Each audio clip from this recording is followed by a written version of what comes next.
Today we're studying English with news. We're looking at how people speak so quickly and smoothly while still being clear. Two news hosts, one doctor who's being interviewed, and we're going to study their beautiful voices to find tips that can help you with English fluency. Let's start right off with Gayle King's first sentence. This morning, we're looking at how increased screen time during the pandemic is affecting our vision. Increased screen time.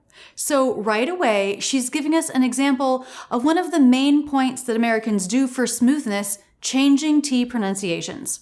In this case, the ED ending of increased is a T sound. Increased, increased, t. But she said, increased screen time with no T. Listen, I'll slow that down for you. Increased screen time. No T, no ED ending. One of the rules of the pronunciation of T is that we often drop the sound between two other consonants. In this case, S and S. So the past tense, increased, sounds just like the present tense, increase, because we've dropped the T. And we'll hear T pronunciations dropped or changed all the time. Why? Let's look at the pronunciation of T. T. A stop of air, a release. It's a sharp sound. But the character of American English has a lot of smoothness, no sharp points. We value linking and smoothness from word to word. So by dropping the T here, it's a smoother link. With a T, increased screen time. Increased screen time. Not that smooth. Let's drop the T. Increased screen time. More smooth. More sloppy, more lazy, more drunk sounding. Maybe that's what it feels like to you if your native language is very sharp and clear. Embracing this sloppiness can help you find your American voice as you speak English. You know, the rules for how Americans pronounce ED endings are actually pretty complicated. I'll put a link to the playlist that covers that topic in the video description. Let's listen to Gayle again. But first, if you like this video or you're learning something new, please like and subscribe with notifications. Continue your studies with me every Tuesday. Increased screen time. No T in increased, just in time. It's important that as you study a tip like this, you also practice it. We're going to play it again, twice in slow motion. Say it with her the second time. Then twice at regular pace, say it with her out loud the second time. Increase screen time. Increase screen time. This morning, we're looking at how increased screen time during the pandemic is affecting our vision. This morning, we're looking at how increased screen time during the pandemic is affecting our vision. Let's keep going. Since this pandemic first hit, the average screen time per person has spiked to more than 13 hours a day. That's a lot. One of the ways 13 is different from 30 is the T. 13. That's a true T like what Gayle did. 13. 13. She did first syllable stress. 13. You'll hear it both ways. 13 and 13. 30 always has first syllable stress and always has a flap T. Over the last 135 years. Taking the last 30 years, 30 million Americans. 20 or 30 years ago. Let's keep going. According to iSafe Nielsen, estimates 60% of people in one recent survey say they were worried about how this will affect their eyes. Affect their eyes. Looking at the text, what do you notice about the T in affect? It comes between two other consonant sounds, the K sound before it and the TH sound after it. The T may have been dropped. Was it? Let's listen.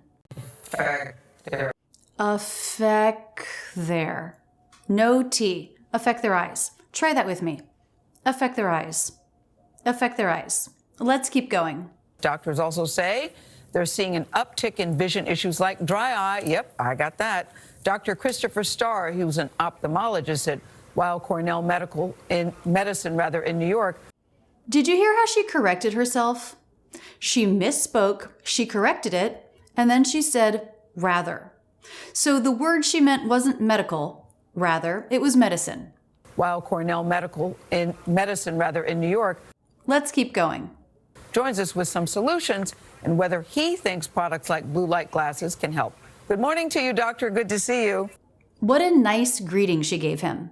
Good morning to you, doctor. Good to see you. Let's talk about that phrase, good to see you. This is a phrase I use quite a lot when I spend time with friends or family. It's so good to see you. Do you see we have one letter T here in the word to? To is a word that reduces, and that means we change a sound. We almost always change the vowel to the schwa, and sometimes we change the true T to a flap T. The flap T sounds like the D in American English, the D between vowels. So here it comes after a D, and guess what? She just attaches the schwa to good. Good-da. Good-da. Good to see you. Take a listen. Good to see you. Now, since this is a common phrase, let's practice it. You'll hear it in slow motion twice. Say it out loud the second time. Sing that song, good to see you. Then you'll hear it at regular pace twice. Say it with her the second time. Good to see you. Good to see you. Good to see you. Good to see you. Let's keep going. Hi, Gail. How are you? I'm all right with my dry eye sitting up here, but a lot of people are looking at their screens more than ever. A lotta. This three-word phrase is very common. The T comes between two vowels, and pretty much all the time, a native speaker will make this a flap T. You won't hear a true T. A lot of. It's a flap T linking, smoothing things out. A lotta. You can say that V sound or not. A lot of. Or a lotta. She drops the V, that's a reduction, and of is a word that we usually reduce. A lotta. That phrase begins and ends with a schwa. You want it to be as fast and simple as possible. A lotta. Let's listen to just that in slow motion a few times. A lot of. And now let's hear it at regular pace. A lot of. Changing that T, smoothing out English. Let's keep going. Can you explain why it's bad for your eyesight to begin with?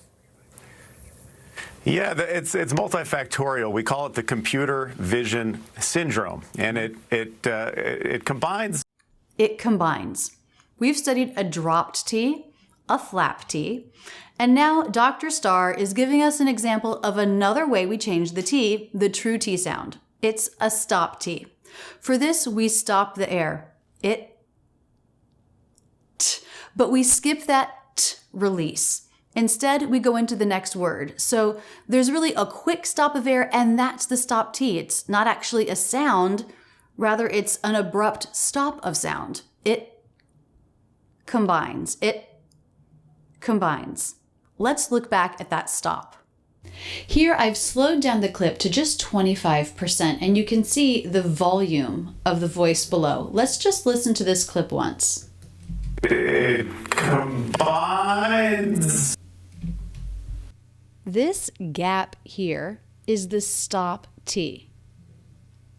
Let's take just this part here and listen to it by itself so we can see, is it really silent? Is there really a stop of air, of sound? So I've isolated just that spot. Let's listen to it.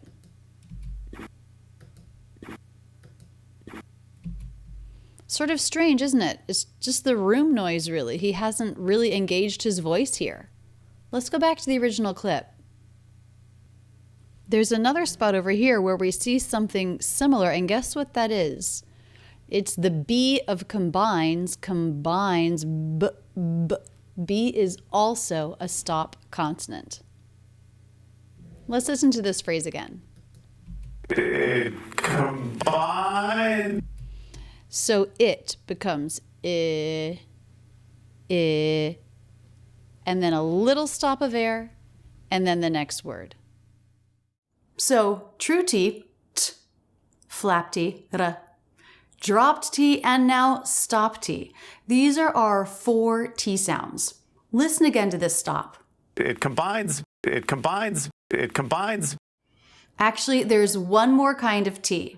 Let's see if we can find it. Both eye strain from just staring at the computers, which are right in front of you. Okay, there, we had it. Eye strain. When we have a T followed by R, like in train, try, or in this case, strain, it's pretty common for that T to become a CH. Rain, strain. It's not very strong, but it's not a T either. Train. It's more common to hear train. It's light. Strain. We're going to listen to just strain in slow motion. You won't hear t, but you will hear ch. Strain, strain, strain. So when do you do a true T? T. Let's keep listening and I'll tell you. For all those hours, as you said, 13 hours or more, but it also, when we're on the computers, when we're staring and fatiguing our eyes. There were several true T's there. 13 hours with the true T. Teen. 13. Also, fatiguing. Fatiguing. In these cases, the T sound begins a stressed syllable. 13. Fatigue. So a T that starts a stressed syllable is a true T. Unless it's part of the TR cluster, then it's probably a CH. Fatigue. Fatiguing. A T is usually a stop T when it's at the end of a thought group or followed by another consonant. For example, it combines, or what? End of the thought group, stop T. A T is usually a flap T between vowels like a lotta, a lotta. But not if that starts a stressed syllable. Look at fatiguing. The T sound there is between two vowels, but it starts a stressed syllable, so it's a true T. A T is also a flap T after an R before a vowel, like in party, party. A T is often dropped between two other consonants, like affect their eyes. And there's also one other time where we often drop the T. We're going to skip ahead to find an example. Taking breaks, we recommend every 20 minutes or so. 20. Dropping the T after N, that's a common pronunciation. Internet, 20. I want another. Internet, dropped T. 20. Dropped T. I want another. Dropped T. The doctor said 20 several times. Sometimes a true T, but most of the time it's dropped. Let's listen. Taking breaks, we recommend every 20 minutes or so, take a break. Look away. Look into the distance at an object that's 20 feet away or further. Looking out a window is actually perfect. For 20 seconds or more, that's what we used to call the 20-20-20 rule. There's another broadcaster in on this interview. Let's hear what he's doing with his T's. It can be really hard to take a break from this. Hard to take a break. Hard to. This is just like when Gail said good to see you. Hard to take a break. Taking the word to, making it just a schwa, and attaching it to a word that ends with a D. Hard to. Say that with me. Hard to take a break. It can be really hard to take a break from this. Oh, you know, I thought of one other time we usually have a true T, when it's part of a cluster. Looking out a window is actually perfect. Perfect. True T release. But you know what? If that word links into another word that starts with a consonant, like it's the perfect place, then we'll usually drop the T because it comes between two consonants. Perfect place, no T. But at the end of a thought group, it's perfect. A true T release. Are you feeling confused? The more you study spoken English, now that you know the rules, the more you'll notice this and the more natural it'll become for you to do this. Now we're going to skip around in the interview. If you want to watch the full interview, I'll put a link to that in the video description. But we'll skip around here for a short quiz. I'll play a snippet and I'll highlight in red the T to listen for. You tell me if it's a true T, flap T, stop T, or if it's dropped. You'll hear each example 3 times. 8 blinks, 8 blinks, 8 blinks. 8 blinks, 8 blinks. That's a stop T. Listen again. 8 blinks, 8 blinks, 8 blinks. Try this one. A minute, a minute, a minute. Did you hear T? I did. That's a true T. A T at the end of the word, at the end of the thought group, that could also have been a stop T, but he did a true T. A minute, a minute, a minute. What about this one? The computer vision syndrome, the computer vision syndrome, the computer vision syndrome. Computer. Da-da-da-da-da. Computer, flap T.